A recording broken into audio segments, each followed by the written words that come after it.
Добро вечер, во топ тема на ваша страна.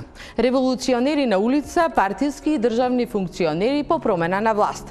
Дали протестите стана главен рекрутен центар на политичките партии? Дали функционерските привилегии го убиваат бунтовниот дух на новите државни службеници или партиски функционери?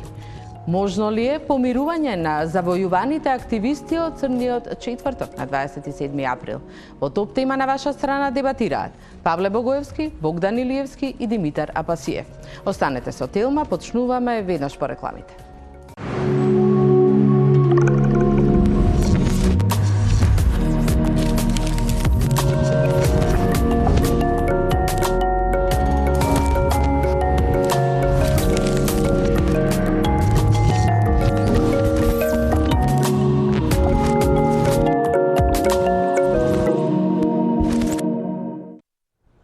Добро вечер. Во топ тема на ваша страна вечерва дебатираме со најгласните бунтовници, но од спротивставени страни. Павле Богоевски, пратеник и еден од предводниците на шарената револуција. Богдан Илиевски или Бетмен Велит, како што се подпишуваше на колумните, во првите редови на протестите за заедничка Македонија, сега член на извршниот комитет на ВМРО ДПМН, и Димитар Апасиев, правник, професор на Универзитетот во Штип, член на Левица или бунтовник на третата опција во Македонија. Добро вечер на сите. Добро вечер. Пред да почнеме со дебатата, ќе го погледнеме фактографот што го подготви Александар Манасиев за тоа како новите генерации политичари од протести на улица се лансира во политиката.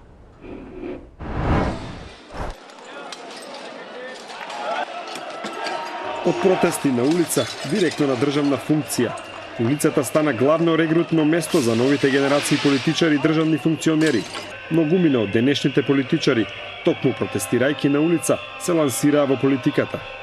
Она што е заедничко за сите е што револуционерниот дух го вежбале додека една политичка гарнитура била на власт. Ги оставиле транспарентите и свирчињата и револуционерните бои, кога добиле влезница за политиката и при промена на власта.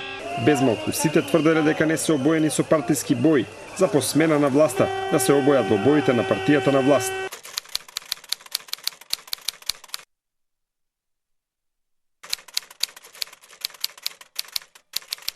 Илјадници студенти и средношколци со денови протестираа против владата на Црвенковски.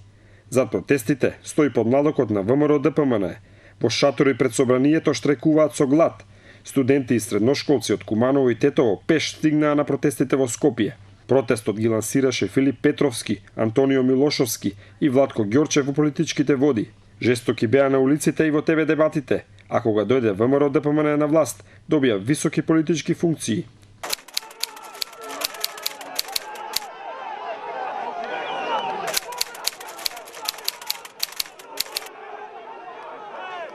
Масовната тепачка што се случи пред 6 години на тврдината Кале, според многумина беше сценарио на тогаш коалиционите партнери ВМРО ДПМН и ДУИ, барем ако се суди според актерите кои беа инволвирани во судирот. Артан Груби, тогаш вработен во една странска амбасада, ја предводеше невладината организација Разбуди се. По овој настан Груби го заборави граѓанскиот сектор и влезе директно во политиката како еден од клучните луѓе на ДУИ.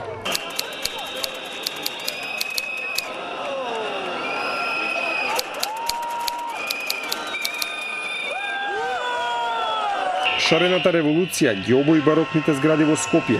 Граѓанските протести беа жесток револ против владењето на тогашниот премиер Груевски, против се она што се дознал така наречените бомби, а шлак беше токму одлуката на Иванов да ги помилува сите инволвирани во скандалот.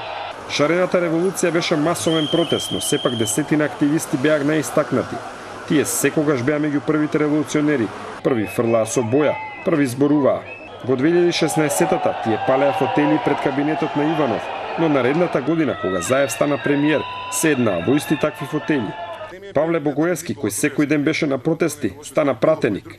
Ивана Туфекџик, која беше дел од студентскиот пленум и дел од шарената револуција, исто така доби пратенички мандат. Бранимир Јовановиќ, кој беше приведен за време на револуцијата, влезе во кабинетот на Тевдовски како советник. Александар Донев, кој во првите редови ги фарбаше владата и собранието, стана директор на Агенцијата за промоција на туризмот. Замир Мехмети, еден од така наречените шарени командоси на револуцијата, по изборите ќе прави револуција во телекомуникацијскиот сектор, откако стана неизвршен член во одборот на директори на Македонски Телеком. За разлика од нив, граѓанскиот активист Никола Наумовски доби функција по локалните избори, кога стана шеф на кабинетот на градоначалникот на Скопје Петре Шилегов. Овие, но и претходните примери, потврдуваат дека улицата останува значајно регрутно место, каде се откриваат нови таленти во политиката.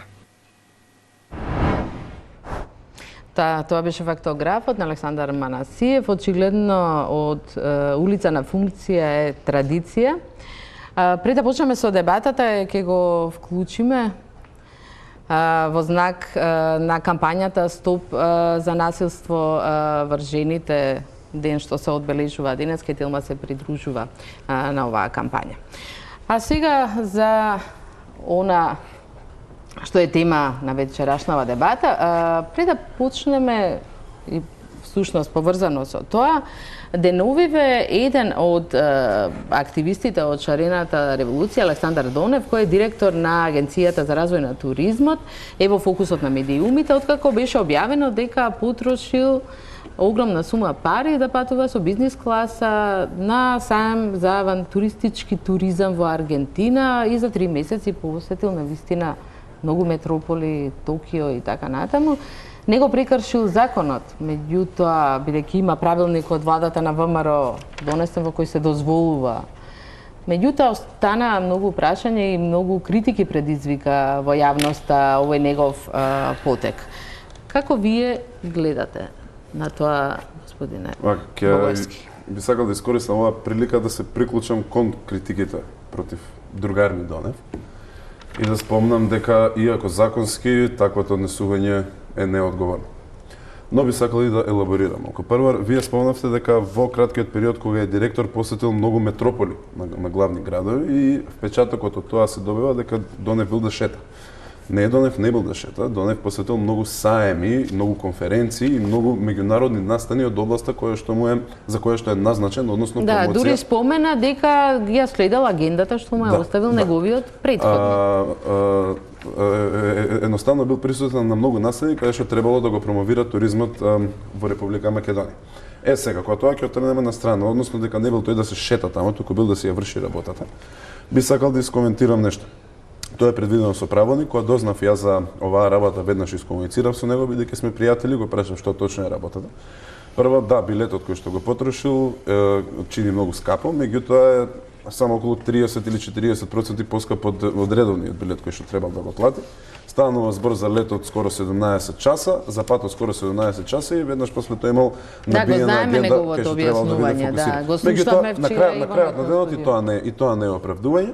И би сакал да алудирам, а и он мене ме увери дека ваквото однесување нема да се повтори.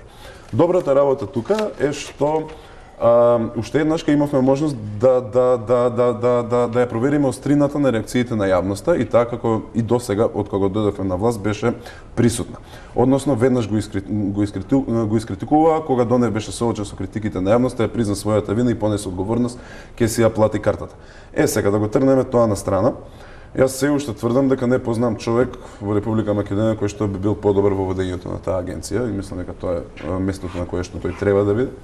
Од една страна, од друга страна би сакал да изреагирам на критиките на јавноста, значи беа основани за неправилноста на неговата постапка, но би сакал да изреагирам на делот каде што неговата грешка. Но имаше сомневање и дека ги изневерил, како да кажам. Тоа сега да кажам. Идеалите или нели на шарената револуција. Тоа сега да кажем, имаше дел каде што неговата грешка се припишуваше на целата шарена револуција и дека ги изневерил идеалите на шарената револуција. Тука сега да кажем дека токму тоа е разликата помеѓу политичката партија и помеѓу граѓанското движење како што беше шарената револуција. Имено во политичката партија заслугата е индивидуална. Например, ќе земеме еден од министрите, Оливер Спасовски. Ако Оливер Спасовски успее успешно да ги спроведе реформите во областа внатрешни работи, тогаш заслугата за тоа е негова.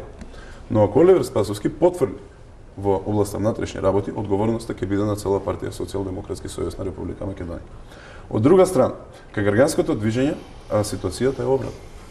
Односно, за нашите постигнувања, заслугите се на секој од нас. Целото движење заслужи, не само Павле Богоевски, Замир или Александар или било кој друг, туку целото движење на шарената револуција. Но одговорноста за тоа што секој од нас прави по застапувањето на функција, односно започнувањето со официјалната работа е индивидуално. Односно, за моите грешки кои што ги правам и кои што евентуално би ги правел во иднина, ќе си одговарам само јас. Нема потреба целото движење да се делегитимизира поради поединечните или вкупните несовесни постапки на кој било од нас. Ако е ова веќе тема, Да. јас ми се допаѓаше токму во овој случај владата започна да го применува принципот прво опомена, после казна. Тоа не беше случај кога МВР влезе во десетици локали во Скопје пред десетина дена од прилика. Искрено да ви кажам, како човек сега, ако патувал 17 сати до Аргентина за да ја представува Македонија, ако тоа му е во опис на работно место и ако после тие 17 сати веднаш треба да се појави некаде, јас го разбирам зашто си дозволил малце поголем комодитет. Веројатно тие летови се ужасно комплицирани за поднесување, така да правиме фама околу тие 40.000 денари екстра што ги платил Донев, а пример да не зборуваме за, не знам, 864 милиони задолжувања нови предвидени во 2018 година, е малце, како ви кажам, се бавиме со многу. А нели забележувате тука една голема промена? 11 години ние не знаевме колку чинат авионските карти на претходната влада, сите оние турнеи, инвести не знам се, тоа веројатно делото се јавно достапни информации. Лидерот на вашата партија велеше битни се резултатите, не е битно и не беа достапни, дури имаше класификувани документи по Министерството за одбрана, ги објавувавме тука. Јас ќе ви кажам личен став, за мене нема проблем, добро е да се знаат, само не мора да се прави преголема драма околу тоа. А Пасиев? Вашиот став? Да, по мене ми е чудно зашто Бетмен го разбира, изгледа само ја не ги разбирам и двајца овдека, затоа сакав таму да седнам и вака одма на Твитер сега ќе почнат дека со Бетмен сме. Како можете да го разберете човек кој што се луксузира на државна сметка? Значи, од коментарот на Павле гледаме дека се однесуваат како ВМРО уште да е на власт. Сега он се приклучувал кон критиките, значи тој човек пред неколку дена на семинар за Агенцијата на туризам на еколошкото друштво Green Power од Велес, кој е најзаслужното друштво за затворање на топилница, зелени радикали уште кога ние учевме за активизам од учебници, им должат 41.000 денари за да ги маркираат некои планинарски патеки и им викат дечки, извинете, немаме пари, им ја враќа фактурата со образложение дека е застарена, а оваму се луксузира за истите тие пари. Значи, тоа е доказ на Хана Аренд, која што го кажува, револуционерите ден после револуцијата стануваат најголемите конзервативци. Привилегиите кои ги напаѓаа кај опозиционерите, тоест која беа опозиција, сега за нив е најнормално. Релативизирање, апологија на неморал.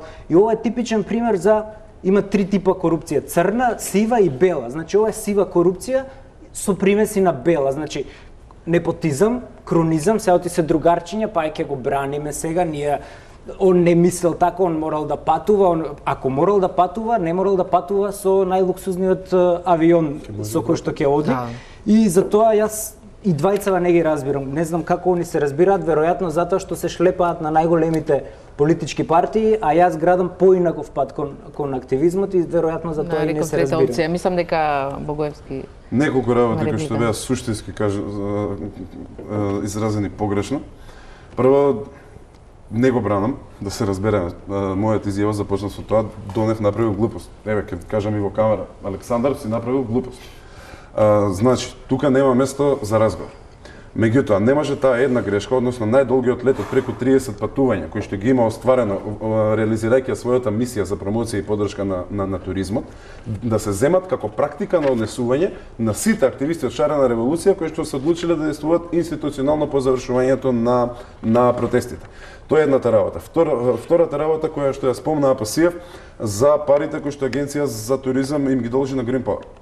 Значи, прво би сакал да го поздравам граѓанското движење.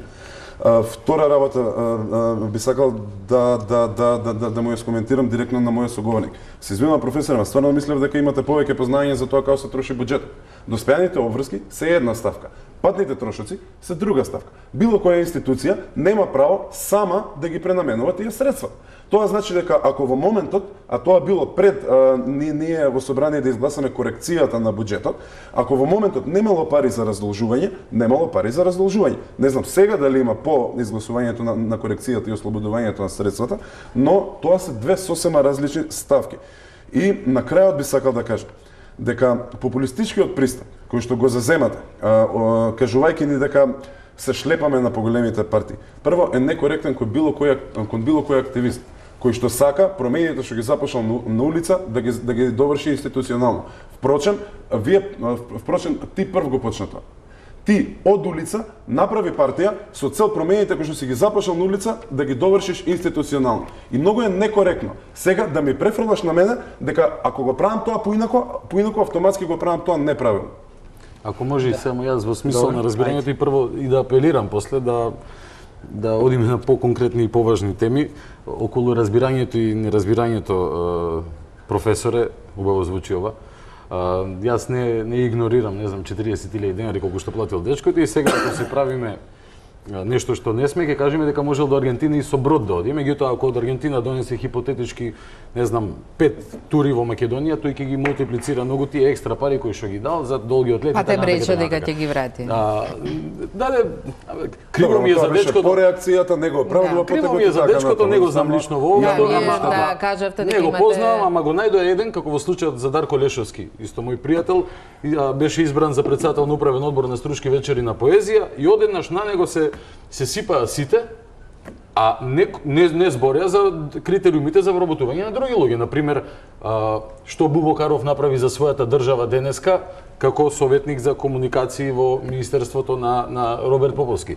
Како Маријан Забрчанец денес ја подобри ситуацијата во Македонија. Значи, луѓе од исти профил или сличен профил како него, со слична траекторија, како дошле да бидат дел од власта, од граѓански во владин сектор, и сега еден наоѓаме и него ќе му се истуриме за сите работи што сме ги прекутеле. Не, чисто беше повеќе за Павле, како ајде, Апасиев одговор да продолжиме натаму. Ова е доказ дека ВМРО и СДСМ се курто и мурто. Значи, овакви Гордана Јанкуловска стайл одговори се согласно уставот и законите, мислевме дека ги надминавме овие работи. Јас сум се шлепал. Јас не го реков тоа.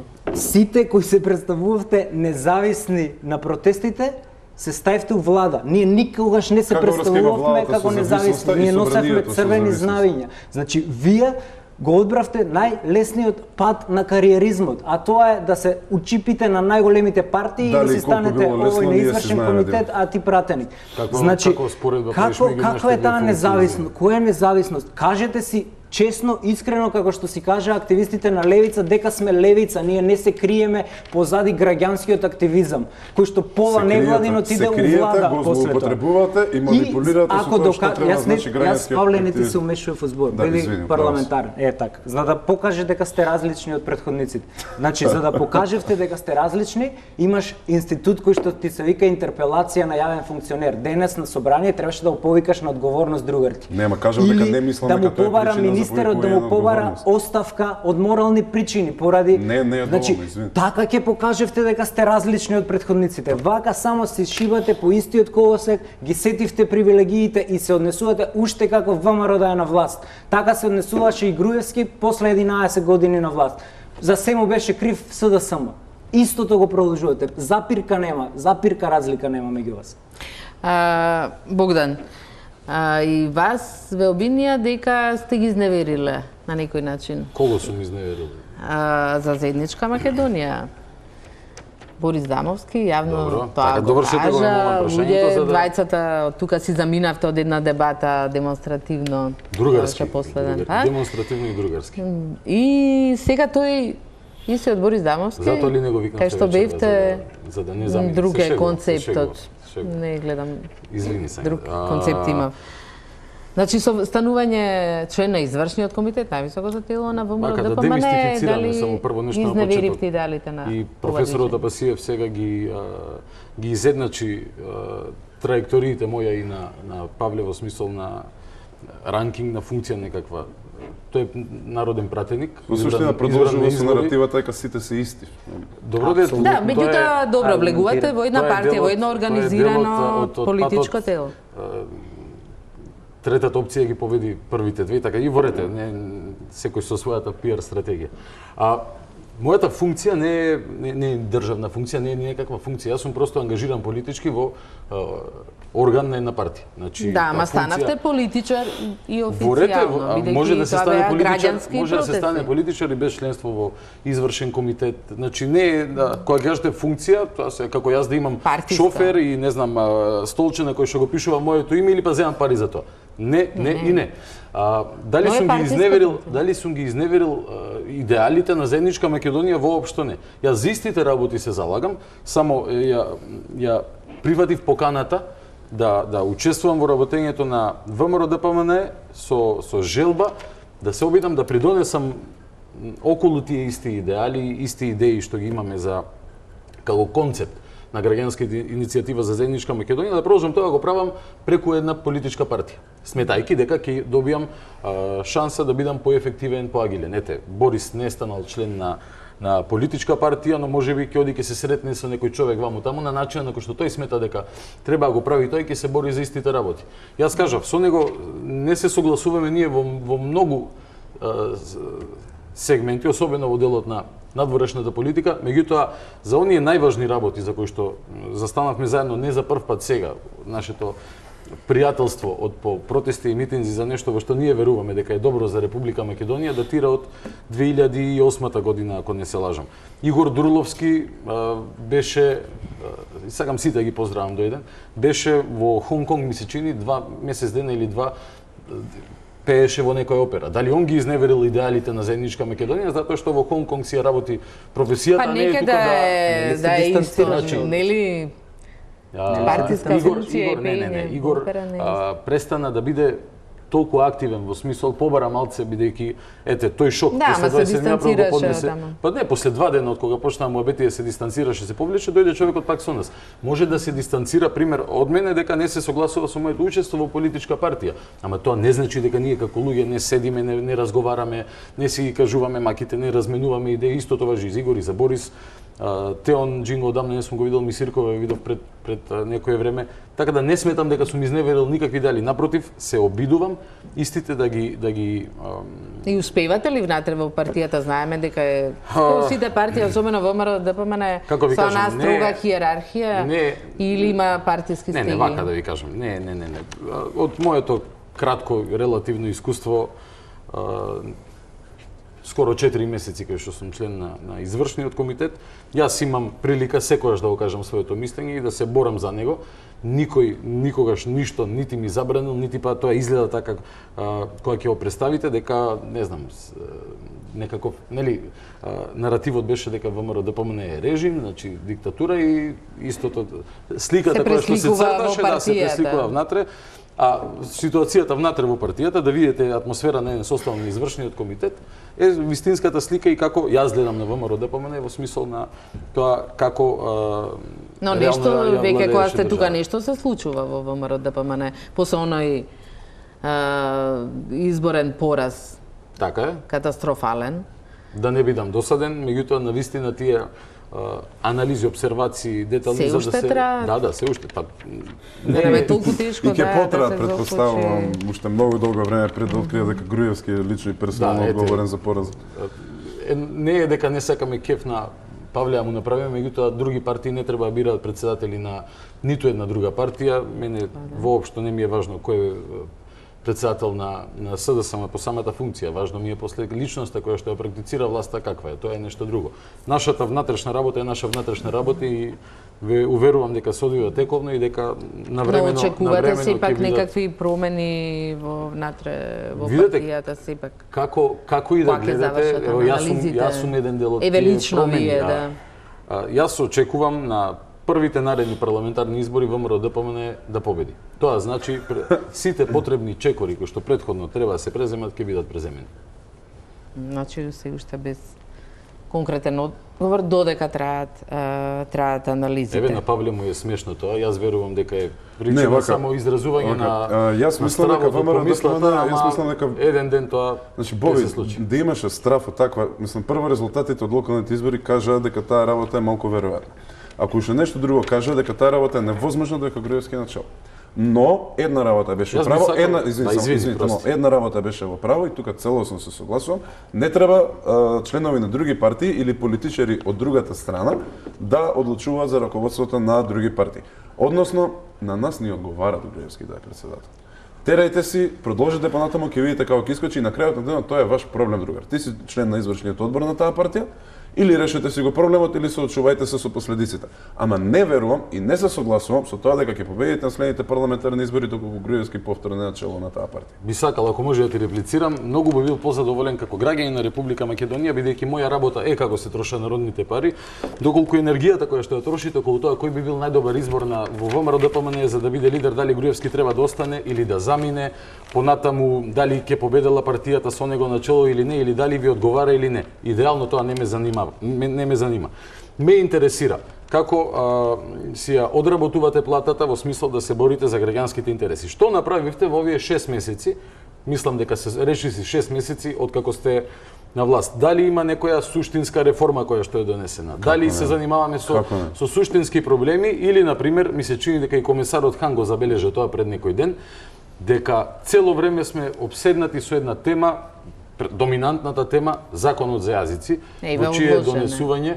во чие донесување има многу повреди на процедурата и во собрание, а и самата негова суштина против уставност забележана од експертската јавност. Не е важно што Богдан Илиевски мисли за тоа. Јас сум архитект, Павле инспектор по криминалист, професорот Апасиев правник. Но оние кои се најзасегнати од тоа, лингвистите, Катица Ќулавкова од МАМ. Значи, бројни експерти укажуваат дека е неуставен законот за јазици. И не е приоритет. Не е приоритет, но и уште една трагедија. Во кампањата се зборуваше дека ќе има дебата, дека ќе разговараме, ќе ги отвараме прашањата. Не е дозволена јавна дебата за законот за јазици која што ја бара експертската јавност. И тоа се оние двојни аршини пред и по кампања кои што еве кај СДСМ ги гледам меѓутоа има дебата во јавноста, имаше и има во собранието, значи да побара владата консултација на јавната на стручната јавност за да направи добар закон. Да не направи неуставен закон кој што еден ден без разлика ние што би сакале или не би сакале, уставен суд ако одлучува според неговата функција ќе го укине. И што сме направиле ние?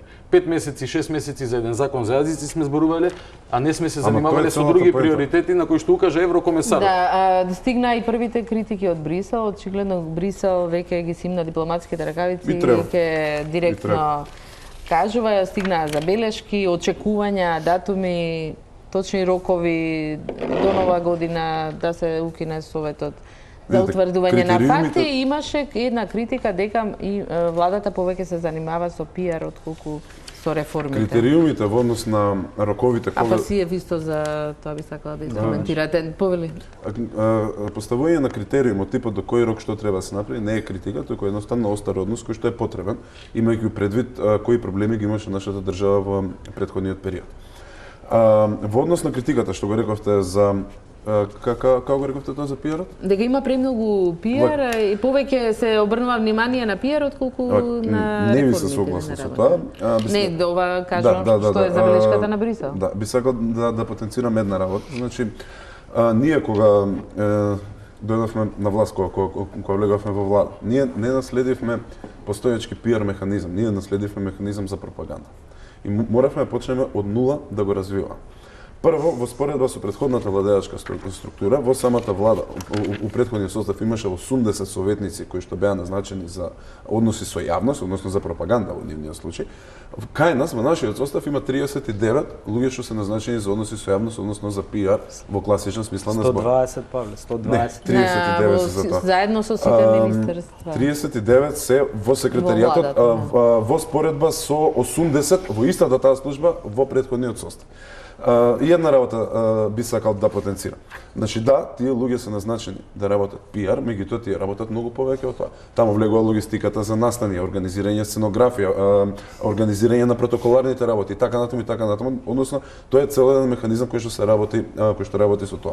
Огромен дел од тие луѓе се на договори на дел, не им се исплаќаат дневници за патување, не им се покриваат трошоци за мобилни телефони, така натаму. Односно не се уште осигурени, пензиски стаж не им се плаќа, здравствено осигурување. Односно се уште работат повеќе на своја штета отколку во своја корист, доколку е било да бркат, бидејќи не е лесно од ден за ден да идете на работа и на крајот од денот тие луѓе работат и многу повеќе од 8 часа понекад, ако не во канцеларија, дома. Знам бидејќи добар дел од нив ми се пријатели и комуницираме на редовна основа.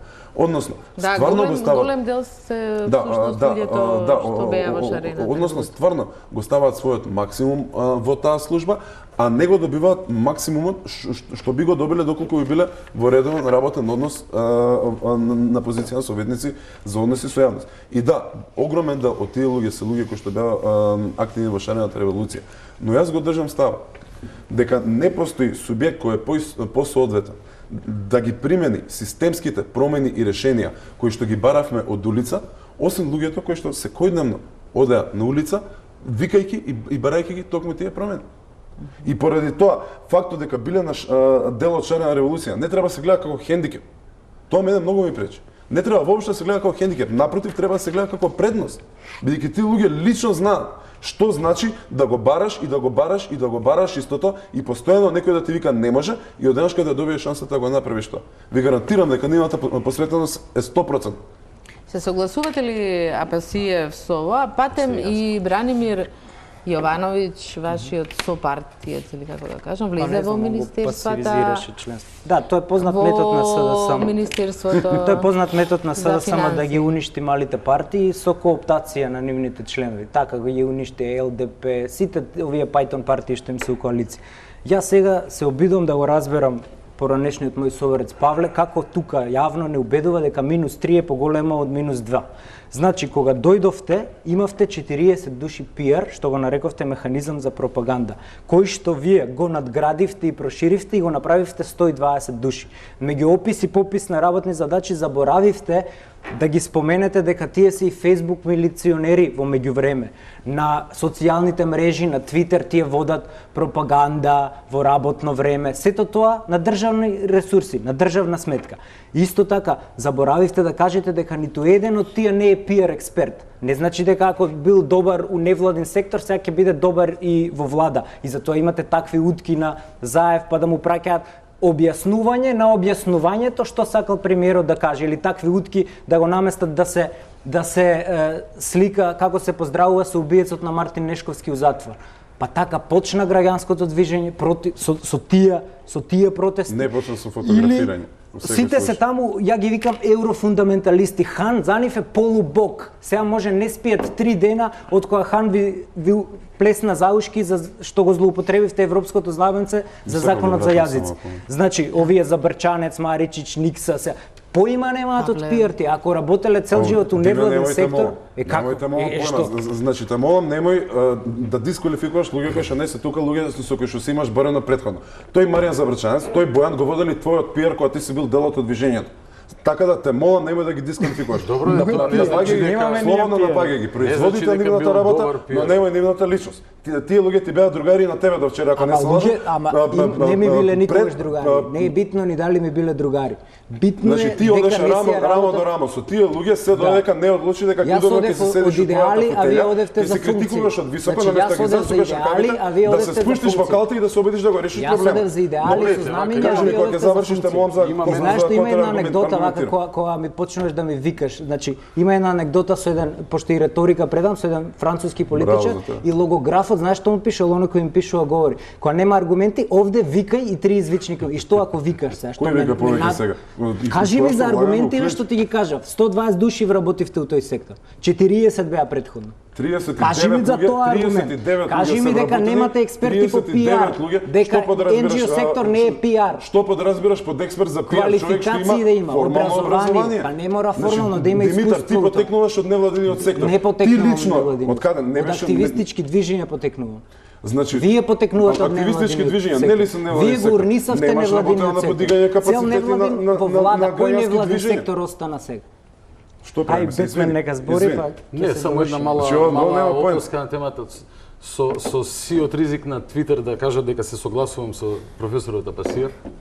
Не, Се боле шегувам. не се согласувам. Ама визави онаа теза дека луѓето може кои што Да, дека да, луѓето може, кои што само да протестирале доврши на Боби. улица биле најдобро ги знаеле проблемите и треба да претпоставиме дека најдобро ги знаат и решенијата. Луѓе протестира и за во оние секој пат ги истакнувам како многу негативни некрофилски кампањи.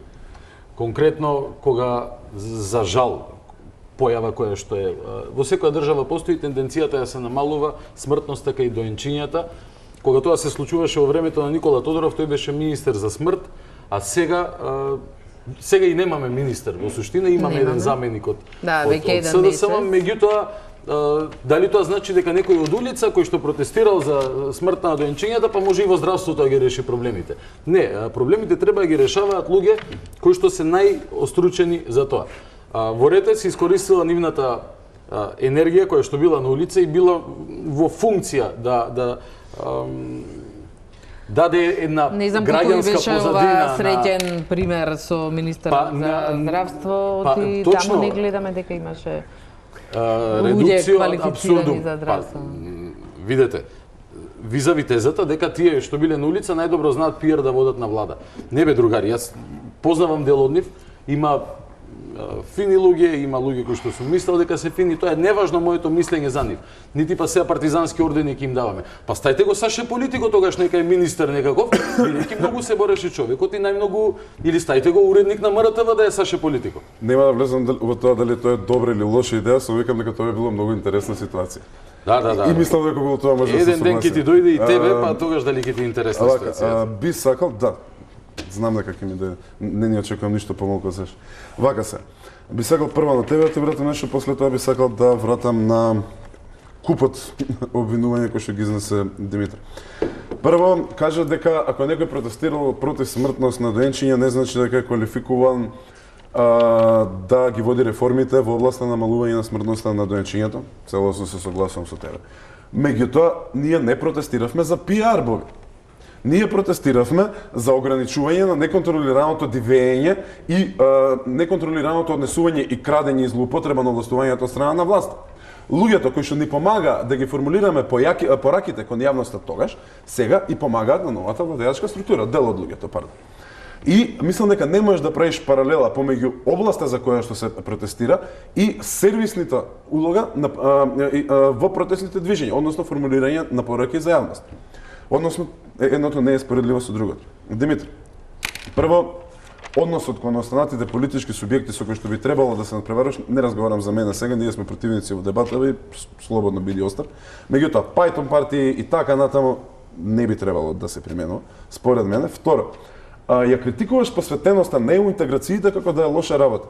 Ти, другар, според мене не си левичар, ти си антиестаблишмент. Односно не почитуваш никаква форма на организирање што подразбира институции. И тоа си е твое право. Извини да довршам тема. И тоа си е твое право. И тоа си е твое право. Но не можеш да ја нарекуваш еврофундаменталисти и тоа да го ставаш во лош контекст. Да, јас сум 100% посветен на евроатлантските интеграции на оваа држава, на подобрување на квалитетот на живот на секој граѓанин во неа, за кој што верувам дека единствен и доменатен начин е влегување во Европската унија и влегување во НАТО, а не напуштање на се тоа што би требало да биде систем. Но во ред, тоа си е твое право. И на крајот од денот за тоа кои активистички движења, кој од нас колку го изволкал активизмот, твојот професорски ангажман и така натаму. Извини, ако не грешам, ти стана професор на Универзитетот Гоце Делчев во Штип 2011 година. Што само по себе е многу сумљив период, имајќи предвид дека тоа беа златните години на ВМРО-измот во држава. Но зошто бе човек молчеше во 2014 кога твоите колеги штрекуваа со глад на универзитетот? Да. И уште една работа. А немаш ти монопол врз страдањето на жртвите на режимот, па да кажеш дека само ти си жртвата. Не, на тебе ти беше понудена, на тебе ти беше понудена многу јасна опција. Пред 11 декември. Да помогнеш и да бидеш дел во решението, што ќе требаше да значи правење компромис на твоето однесување во јавност, но не. ти одбра да си седиш удобно во професорската фотелја и да критикуваш и да плукаш све живо и диво. Тоа е многу лесно. Дали мислиш дека мене не би ми било лесно во ситуацијава да седам од твојата страна и да плукам секоја грешка која што ја прави оваа влада? А ги има. Не викам не. Многу е лесно. Меѓутоа, кога се решава проблемот, треба да се земе конструктивен пристап. Што значи тоа? Да ви шлапкам, да 120 души имате да Facebook милиционери уште ја да ви чукам раци. Не да плукаш све што до вчера одело, се потело и крвавело до тебе, човек. Не плукам, критикувам тоа што Како не плукаш?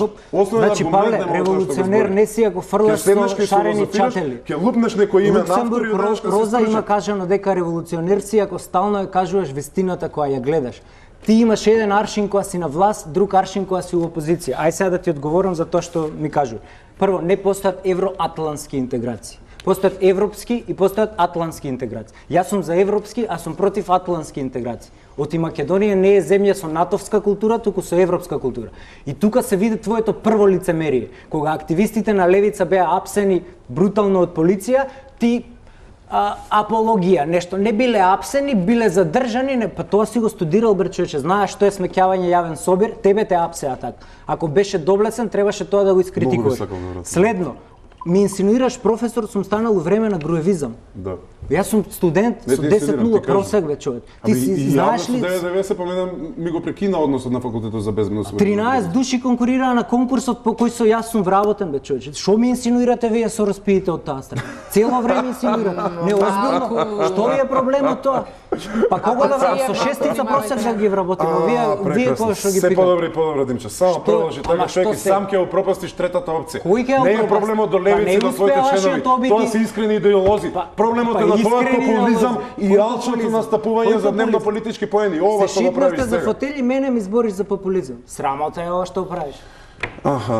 Ги прљаш сите членови позај тебе кои што искрено веруваат во левичарската опција. Значи не е левичарство само да збори за работничките права и да се жали за бедата на сиромаштиите.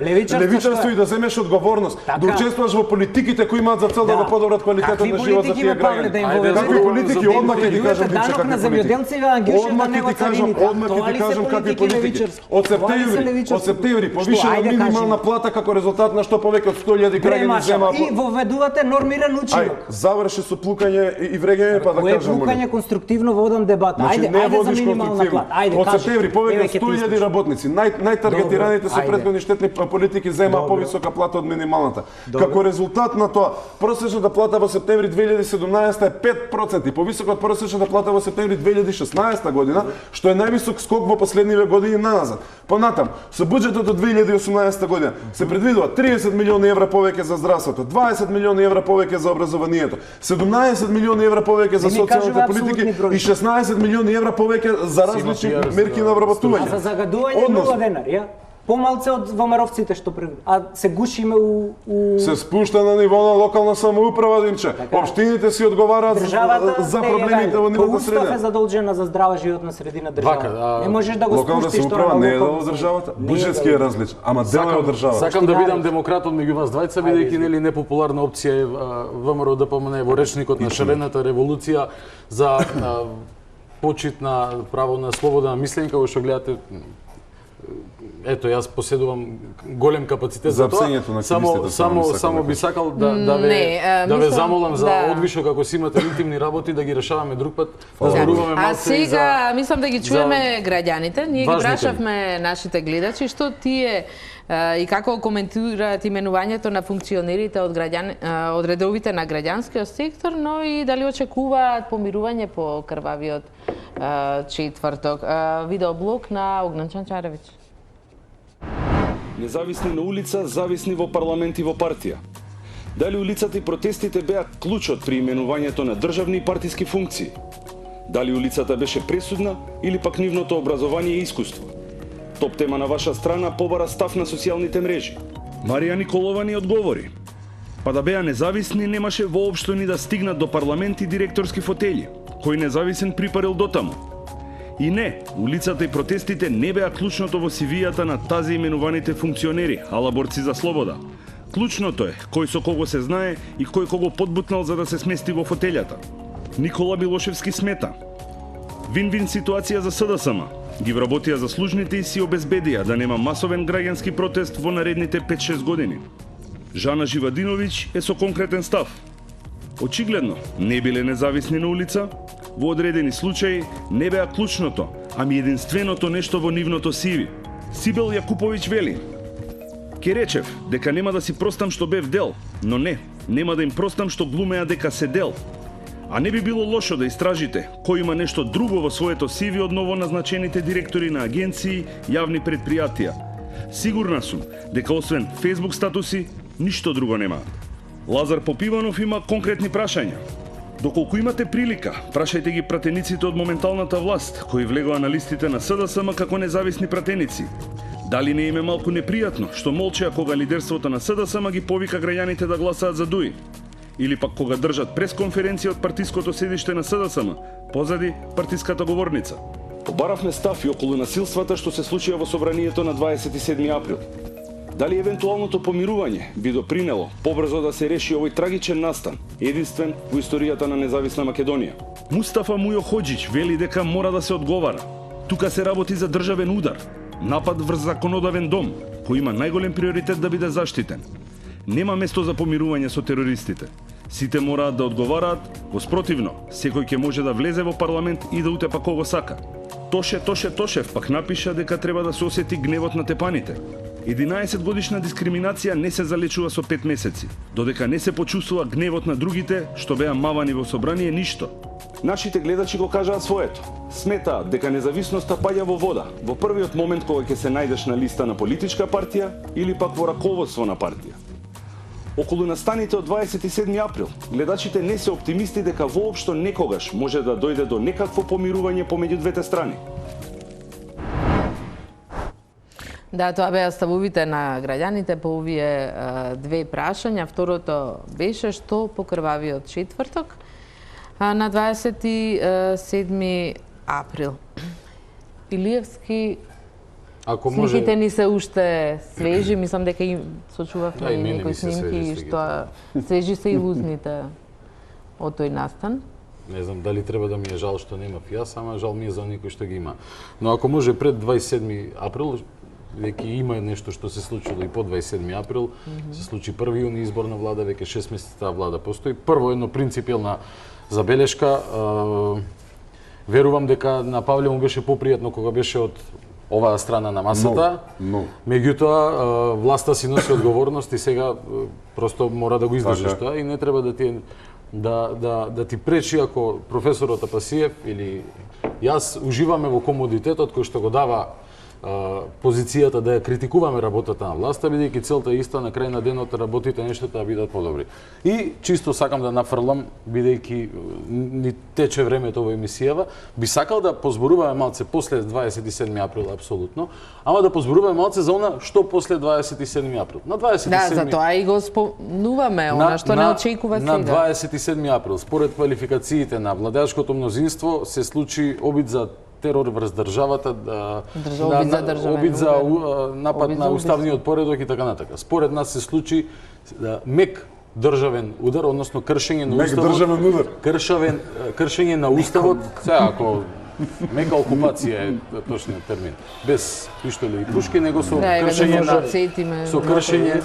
кршење на уставот и нелегален избор на Талат Џафери за оно што вие го нарекувате председател на собранието на Република Македонија. Уставен суд ако некогаш се смилува, можеби оваа деценија, можеби наредната, и ќе каже што тој мисли за уставноста на изборот на Талат Џафери. Но судот треба да каже што мисли за судот апсолутно треба да каже. Упадот во собранието, пратениците кои ги отворија вратите. Апсолутно. Мислам, како да ви кажам, ако бегав од правда, јас немаше седам на ова столче овде и да разговарам со вас. Јас сум убеден во сопствената невиност, во немањето на организација за настаните на 27 април, барем од оваа страна на собранието. Тврдите дека немаше никако... Видете, сега може би имало организација, некој друг ако организирал таков сплет на околности за да епилогот биде таков како што е.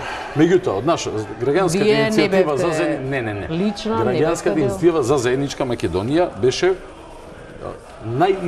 зборам за тесниот круг на луѓе кои што секој ден ги теравме тие работи, веројатно меѓу најизненадените на самиот тој ден. Да, гледаме еуфоријата, помина снимката кога влеговте вие таму И Јас се качите немав еуфорија, меѓутоа... не се ни качив, немав ни еуфорија, јас кога влегов, и тоа неколку пати сум го кажал и некому тоа му било смешно или интересно, но во таа спарност натре имаше многу стари луѓе и мене ми беше страв некој да не му се сложи од старите луѓе и ги терав да излезат надвор, а на тие што не ќе, А луѓето што носеа качулки не ви беше тоа? Па ја, добро, Може јас. како да ти кажам, ако сакаш да зборуваме за 27 Зборувавме до 10 зборувавме за окружјето тоа и рековме дека ја немам поише што да зборувам. Супер, добро. Еве и јас немам што поише да зборувам, сакам судот да зборува и новиот обвинител кој што ти најави дека ќе го гласаш за да спроведе правда во случувањата на 27 април. И тука малку ме не понеделник мислам дека е гласањето. Не, утре почнува седницата. Ќе гласаме за тука малку имам една дилема во однос на изборот на новиот јавен обвинител, кој што јас го поканувам да го реши случајот со 27 април, бидејќи ако не го реши, ако не ме викне на распит да зборувам да го кажам, тоа ќе ми е досадно наредниве години истиот муабет да го повторувам за ваков траурен настан. Но не разбирам зошто денеска премиерот на Република Македонија најави меѓународни истраги за случаите Никола Младенов, Монструм и Диво населе, тоа се оние случаи кои што ги експлоатираше максимално медиумски во кампањата додека траеа бомбите за преку една емоционална манипулација. Нели, колку често слушавме, ќе ја дознаеме вистината за смртта на Младенов. Дури непријатно ми е што сега зборувам за овие случаи, бидејќи стварно мојот однос кон некрофилијата во пиарот е против такви појави сум. Меѓутоа не можам да избегам од она што е дневна политика. И беа најавени меѓународни истраги. Зошто? Те молам да ми кажеш, Павле, кој е твојот став за меѓународните истраги и дали сметаш дека треба да има меѓународни истраги за Никола Младенов, за Монструм или за Диво населе? Второ, ако треба да има меѓународни истраги, зошто бирате јавен обвинител? Дали не му веруваш на човекот дека може да ги истера работите како што треба? Ако одговорот на тоа ти е дека него му веруваш на оние под него, негова е контролата на обвинителството. Немијате одговор. Трето, за ланскиот снег те молам да не разговараме. Извини, пратеник си во коалицијата на власт. Ланскиот снег, ова исто како да зборуваме вчера бев на една дебата историска, дали како се осеќал Гоце Делчев пред 100 и кусур години. Тотално небитно е за договорот за добро соседство. Апсолутно. Мене ме интересира твоето мислење за ова. Дали ќе гласаш за, го заборавив името на јавниот обвинител? Да, дали ќе гласаш за него, визави ова, и на крај на денот. Ако бараме меѓународна истрага за Монструм, Диво населе и Никола Младенов, јас мислам дека тоа барање е за да се купи време.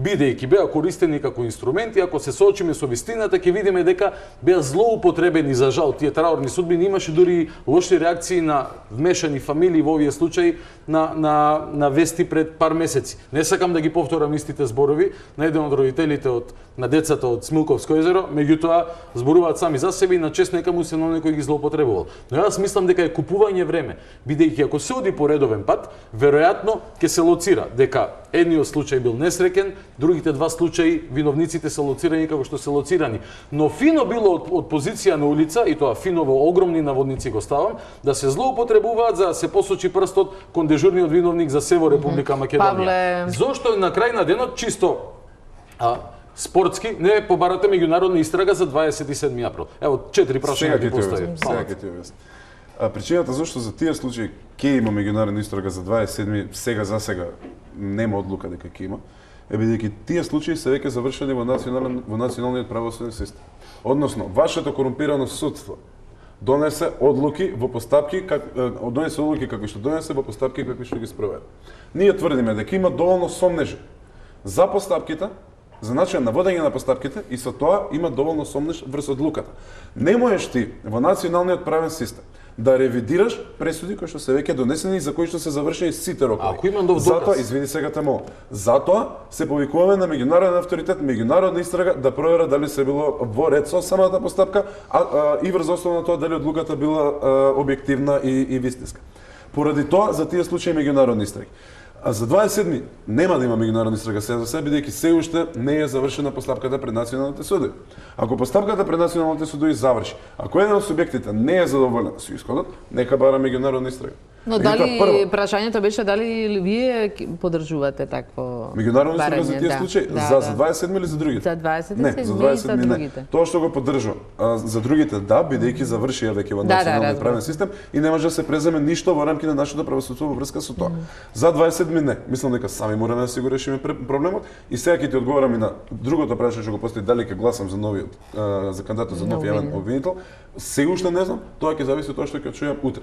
Од тоа што ќе чујам, каква е неговата одлучност, тактика и стратегија за гонење на делата на злоупотреба на власт од претходната власт во период на транзиција на власта и што точно ќе направи за да спречи такви дела во иднина.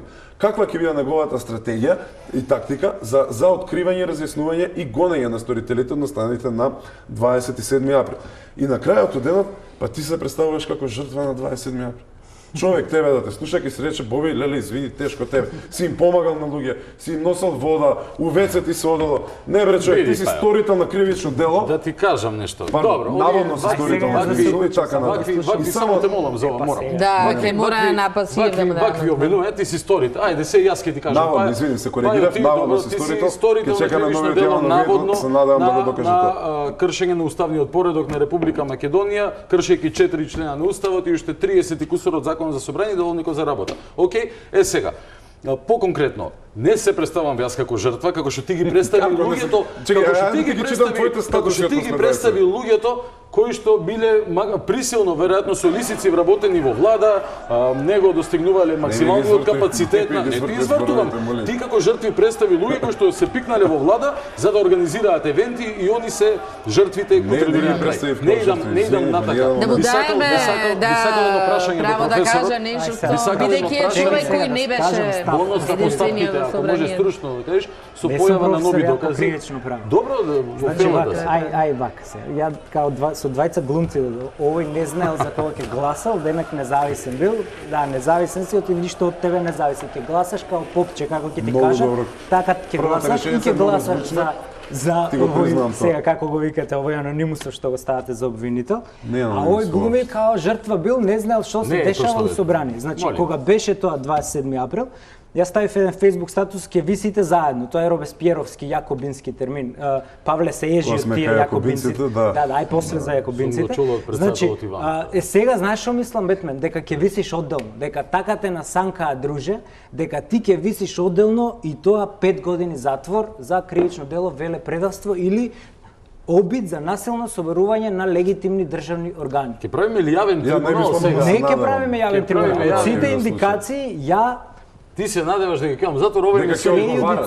Дека ќе одговараш. И нема судска опомена, затворска казна, парична казна, ако ти ова професор е телевизично, слободно продолжи, јас ќе седам и ќе те слушам. Не, ама слободно продолжи, ако ти е телевизично интересно. 30 дена, колку дена протестира? 60 пред и 15 после тоа. И ниту еднаш не станало, немало насилна реторика. Ниту еднаш. Она што се случи, за шиптари не е насилна реторика. Значи, за шиптари гасна комора не е насилна реторика. Сега чекај, извини, да не е колегијално да кажам, кој го зборил тоа бе професоре? Па скандира, кој скандирал? Кога? Кога? Сакаш ли за Кожаново пак ли да се деси така да ги едначиме критериумите? Сакаш ли до таму да дојдеме? Се оградивте? Не да се оградивме, веднаш се оградивме. Молим те се, професор. Да, бе, се оградивме. Должна почит, документирано е, се може да видиш и Фејсбук, ако толку Фејсбукот ми го следиш или он бутна режим со пенкало, ти може да со Фејсбук, земи прочитај дека првиот ден имаше недолични скандирања, од кои веднаш и на лице место се расправавме со тие луѓе, се оградивме и тие не се повторија, можеби уште еднаш од некого го чув. И како да ти кажам, лудост е да помислиш, гледајќи ги, ако стварно си ги следал, дека луѓето што излегуваа таму, не излегуваа со жестока реторика. Воспитани, културни луѓе излегуваа со црни униформи, тетовирани, набилдани, културни фини, како со ножеви, со пиштол, како тоа. Димитар Абасиев, дали зошто ја запали канцеларијата на Ѓорги Иванов? Ете ги уште ги судат другарите мои за таа канцеларија. Таму имаше ли човечки жртви? Ваму човек ќе убиевте, пратеник со имунитет. Ајде по истата логика. А ваму полицаецот со бехатонска плочка, замисли малу погоре да го удариш. Полицаецот му е работа да влезе во ризик. Наменикот не би требало. Луѓе, да се разберат. Луѓето 2 години, не може да почне судење. Вас не можат да ве најдат. Сега ќе најде, Пасија. ќе дое нови. Ама што се ти секираш, кажи ми? Дали ќе не најдат или тука Јас се сум секирам не на верам Боби, никаде. граѓани на Македонија, треба да се секира за Павле, и јас се секирам. За вашиот мек држав. И јас се секирам не за твојот државен удар, за нелегитимно гласање избор на председател на собрание. И јасно ти е дека има многу повреди на процедурата. Ама ајде, нема да инсинуирам со вакви ефтини трикови сега. Заврши ли со судењето, професоре, да апелирам јас кон нешто. Ако сакате, можеме, јас ќе бидам на обвинителна, тоест како обвинет, а вие ја спроведете го судењето и така натака. Не, ова Или може да сепак причекате. Не, може и да причекате обвинител нека излезе. Јас сакам да се реши случајот до крај, затоа што како ќе кажам, И јас сакам нема да ми е воопшто досадно ќе ми ова го зборам со години. Во личната невино сум потполно убеден и сум спремен пред било кој суд. Како водач на толпа, ти имаш поголема водач на толпа, земи прочитај си го законот, дечко. Водач на толпа е водач на толпа. Ти си водач на толпа. Ти ги повика да земат одбраната на демократијата у своји раце. Ти ги повика, ти ги читав на канал 5 со датума. Дали имунитетот ти важи само во собрание или овде? Добро, супер. Водач на толпа, и јас сум повикал некого. Лага и лага. Ги имам со датуми, ти ги читав на канал 5 минатиот пат на сама вистина. На кој датум што викаш како повикаш? Да ја земат слободата во своји раце. Те молам на таков да ја одбрана на државата, да влезат внатре, да ја одбрана на државата од непријателот кој ше веќе внатре. Точната формулација не се сеќавам, ќе објавам вечер или утре на социјални мрежи. Тужиме врз основа на тоа. И од тебе немам закана за тужба за разлика од Човече, прекаде ти е срам да лажиш. Јас ти личам на таков и кажи ми уште да си истетовирам тука манастир еден голем и не знам беретка да ставам и да земам кубурикама во рака. Не. Ти ги водиш. Прашањето е, јас ли ги водев? Јас Борис и уште едно 100 луѓе сигурно во тие 75 дена кои се појавија цело време говоревме пораки за заедништво, дека не сакаме платформа создадена во друга држава да биде да ја раководи политиката во Република Македонија. Јас пораката за заедништво најсилно ја почувствував кога 10 луѓе заедно ме тепа одеднаш кога ти кажеш. И јас ли ги пуштив да те тепа? Кој ги попали, Боби? Кој ги организираше протестите? Кој ги создаде условите за Груевски после тоа може да збори дека тоа било израз на револтот на народот. Ти после тоа друже беше именуван за член на извршен одбор на таа партија. Дај сега да не се правиме ВМРО свесно го направи за да се изедначи со организаторите на присуството. Дали сте вие сериозни? Знаеш ли зашто те ставаш? Ќе дојдам ризик да се согласам со Пасиев за нешто човеков глед што ми прави. Не е лошо по никој да се согласувате, да. Знаеш ли зашто те стави извршени? За утре кога ќе те апсат овие да зборат дека апсат дека е политички притисок. Стварно, вие во вашата партија така ли си ги бирате луѓето? За ако ево го бираме Бранимир Јовановиќ, за ако ги поставаме во Министерство за финансии, да може на Фејсбук да си го обработуваме за да си ја градиме собствената независност. Знаеш колку дома се имаше револт што те ставија тебе во извршен комитет? Позаслужни ВМРО-ски дечки и сум чул дека си поранешен член на партијата, меѓутоа ова е повторна ситуација кај Деве со Павле. Вистина Ја сум сигурна, да. Не, ви сте дека си бил член на ВМРО. Добро, супер, драго ми е дека имаш тогаш пријатели од имам ја и од СДС. Ако може да не спомнуваме многу имиња Илиевски и сигурно никој не ве ставил без ваша волја во извршен. Овде ќе мораме да направиме една пауза за реклами и се враќаме да продолжиме дебатата после рекламите. После рекламите дебатата продолжи за време на рекламите. Богдан, во државата потребен е консензус за сите, тука се сложивте дека се потребни исте за евроатлантски интеграции, за да се спроведат многу од реформите. Пасиев е за европски, не е за атлантски. Освен Пасиев, кој е само за европски. Потребен е консензус, веќе од владеачката СДСМ на јавна сцена, премиерот Заев упатува и повик до ВМРО ДПМН. Така е. Да можно ли е да се обезбеди тој концепт? Би сакал пред да одговорам на ова да ги прашам колегите дали завршија со драмата 27 април во однос на мене, ако завршија да продолжиме со темите понатака. Не завршив. Те молам, пајо, дај со тие опаски не го подценуве или сега хихи, ала колегата од минатиот пат да, добро, ама рековме дека имам поважни прашања. Ако завршивме. Она што не очекува. Ако завршивме и пред да кажам што не очекува, би сакал оваа жестина ми се допаѓа и би сакал со оваа жестина да се бориш како пратеник за интересите на граѓаните на Република. Да, наместо акциза од 20.000 годишно, РД-та компензација со 2.000 денари не е некоја најсејна борба. Ама сега ќе дојме и до прашањата за консензус, да видиме колку сте се бореле како пратеничка група, да не те изолирам тебе, и колку ќе се бориш во иднина. И исто ако вака се бориш, за други случаи кои што ја тангираат твојата партија, нема да именувам, знаеме зашто. Немој партија, твојата коалиција кажа. Добро, твојот премиер ќе кажа. Може така за да се разбереме. Ама тој е твој премиер. Ако вака се бори жестоко за вината во неговиот случај да докажана, ќе ти аплаудирам, а може би и професорот Апасиев ќе ти аплаудира и ќе имаш поддршка од нас еднашка вечерва. Во однос на консензусот кој што се бара, одамна се зборува во оваа земја и ние го зборувавме во секоја можна прилика дека крајната цел на оваа операција е името. Името на Република Македонија. И тука би сакал да го кажам, да кажам мојата прогноза и на Пајо да му кажам дека сиот овој оптимизам кој што го градите сега, мислам дека лошо ќе заврши.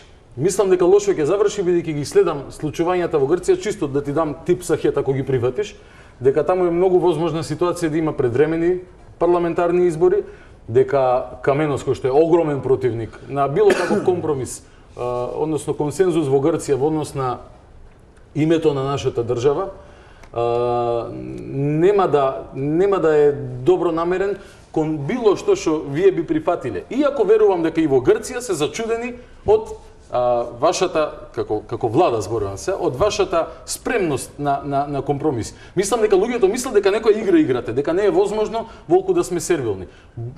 Бугарите па не се мислеа многу, него решија спорот за кој што 10 години, односно договорот за кој што 10 години се договара, го решија во 10 минути. Не размислува премногу, Кодзијас каже и самиот дека би сакал и проблемот со името да се реши по истиот начин.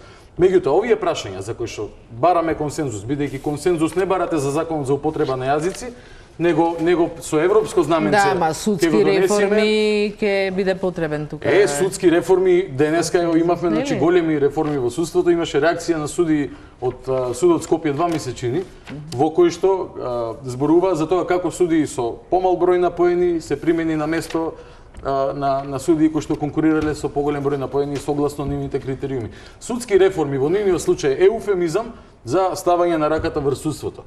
Како што таа е партијата која што 600 и кусур суди во одреден период. Меѓутоа што не ми одговоривте, ќе може ли да се има јасно обединат околу стратешки некои цели и работи би било идеално ТВ пратениците ќе одат во Париз, би било идеално да работат на тоа да се обединиме. Меѓутоа бегаат од јавна дебата. Не може да се обединиме ако го криете договорот со Бугарија. Не може да се обединиме ако ги криете позициите за спорот со Грција или па ако одите вака со две раширени раце и викате дојдовме сега да ве шармираме. Бидејќи Кодзијас па едва и чека да дојде господинот министер за надворешни работи да го шармира и да рече леле види колку се шармантни македонците, ќе им попуштиме за името. И мислам, прогнозата да ти ја кажам, дека нема да се случи приемот во НАТО, како што го очекувате, во нели наредните 6 месеци биле клучни, како што кажа господинот Османи. И сиот оптимизам кој што го градите, ќе сватите дека бил погубен и тогаш ќе ми кажеш дека сум бил оправо. Не инсистирам, времето ќе покаже. Само при крај сме, да. Ако може брзо. Имам последни зборови како обвинет во случајот. Сите да имаме ќе заврши мисијата. Околу спорот со името. Ставот на ВМРО ДПМН е јасен, си го има во програмата, страна 146. Не прифаќаме промена на уставот со цел промена на уставното име на Република Македонија и секој предлог мора да пројде на референдум. Исти остав Павле, Пасиев и мораме да завршиме тука со дебатата. Ако отвориме во навлегувањето со Бугарија, Грција, криење и така натаму, ќе земеме што цела емисија, само сакам да кажам дека наместо политики на национализам и поделби, ние мислиме дека вистински чин на патриотизам е градење на добрососедски пријателски односи со соседите. И дека нема ништо лошо за 10 минути да се реши караница која што Динат Груевски одржал 10 години. И дека нема ништо лошо да се отиде со расширени раце и искрено да се разговара за проблемот кој што 27 години ни се развлекува. Се додека се испочитува тоа што е наведено во програмата. Како до консензус? Прашањето што го поставивте ви. Би сакал пораки на двата мои соговорници да им упатам. Прво на Боби. Одговорност за тоа што функционерите на твојата партија го имаат направено, одговорност за тоа што ти и твоите соборци го направивте на 27 и дури тогаш можеме да разговараме за помирување. Ова ти го кажам како трет пат до сега. и после тоа да градиме консензус за све. И можеме да градиме на други прашања уште од сега, меѓутоа не за прашањата за кои што се уште немате понесена одговорност. До Димитар. Мислам дека треба да се соочи, уствари се надама, дека при градењето на третата опција ќе се соочи со фактот дека кога има повеќе учесници во еден политички систем, крајното решение е прашање на компромис. Впрочем, и на улица ние многу пати сме требале да правиме компромис. Многу често сме имале различни ставови, различни сваќања, па сме ги решавале со дискусии, па дури и со караници, и тие грди страни не сме ги изнесувале секогаш во јавноста, туку сме оделе од аспект на тоа што е функционално, односно од кога ќе изградиме консензус да го спроведеме тоа. Се треба да биде прашање на компромис ако се однесува на целата држава. И поради тоа спомнав дека е многу полесно од таа страна отколку од оваа страна. Ајде, да. А па си навистина сме на крај на емисијата. Завршни зборови, така. Така да, Маркусо, во поглед на консензусот, има консензус, ние не го гледаме. Консензусот се вика Жан Моне, преговори и промена на името. Глупости. Значи, така работи Западот, наоѓа еден корумпиран политичар, во случајот Груевски, го стегнува таму кај што најмногу го боли, за да не оди во затвор, тој ќе ја пасивизира, тој ќе ја доуништи ВМРО ДПМН и доаѓаме до еден, со тоа ќе завршам, феномен кој се вика дека идеолошки непрофилирани партии и ликови не треба да екзистираат на сцената. Значи, ниту Бетмен е демохристијанин, ниту Павле е социјалдемократ, ниту Груевски беше ВМРО-вец, туку го донесе од демократска алтернатива, и сега ќе ја дозакопа ВМРО, затоа што ако е свесен треба да си даде оставка, бидејќи вака не може. Значи, ќе останеме само левица во Македонија, само левица. Одлично, одлично. Вака, требам 10 секунди бидејќи ако нема да биде фер 10 секунди бидејќи само 10. Груевски, ДП и така натака, плиз апдейтирај се со 2017 година и со финтиве за политички маркетинг. Него, пајо, морам само ова. Нели мене бидејќи компромис, што на пајо? толку беше. Не може Кратко, бидејќи за компромис рече ќе има компромис ако е во интерес на Република Македонија, кога пратениците, јас и ние од ВМРО ќе сме одговарале за стореното.